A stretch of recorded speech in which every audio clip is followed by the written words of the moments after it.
আমার মতো কে কে আছো এখনও শপিং করেই যাচ্ছ? এসেছিলাম জাংশন মলে, প্যান্টালুন্সে।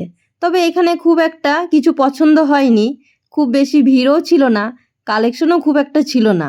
এর থেকে মনে হয় বেনাচিতি অথবা আসানসোল প্যান্টালুন্সেই বেশ ভালো থাকে, জাংশন মলে একদম নেই। বোন কিছু দেখছিল, ওরও পছন্দ হচ্ছিল না, আর এই সুযোগে আমিও একটু ভিডিও করে নিলাম, আমারও একটু সময়টা পেরোলো।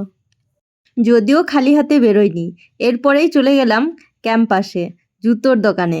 আর এইখানে জুতোগুলো বেশ ভালোই ছিল, পছন্দও হয়েছে, অনেকগুলোই কেনা হয়েছে।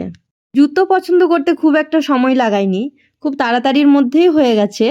আর এই এতগুলো জুতো কেনা হয়েছে, আর এতগুলো কেনার জন্য ক্যাম্পাসের থেকে একটা গিফট দিয়েছিলেন। আর কোনো কিছু কেনাকাটার পর আমরা যে গিফট পাই, অনেক সময় খারাপও বেরিয়ে যায়, আবার ভালোও বেরোয়। কিন্তু এখানে দেখো, গিফট দেওয়ার পরেও ওরা সব দেখে নিচ্ছে চেনগুলো ঠিক আছে কিনা, এই একটা খুব ভালো। শপিং করে নেওয়ার পরেও কিন্তু আমাদের অনেক শপিংই বাকি ছিল। দেখো, এত এত শপিং বাকি ছিল, সব করে নিলাম। যদিও এখনও কসমেটিকটা বাকি আছে। এইখানেও দেখো চলে এলাম, এখানেও মেয়ে অনেক কিছু কিনে নিয়েছে। হ্যাঁ, তবে জিনিসগুলো খুব সুন্দর, যেটা দেখছি সেটাই ভালো লাগছে। মেয়েকে একা বলবো না, মেয়ের সাথে সাথে কিন্তু মেয়ের মা, মাসি সবাই কিনেছে। যারা দুর্গাপুর জাংশন মলে শপিং করো, তারা কিন্তু এই কসমেটিকের দোকানে চলে যাবে। খুব সুন্দর সুন্দর জিনিস এসেছে, আর পুজোর জন্য হয়তো নিয়ে এসেছেন।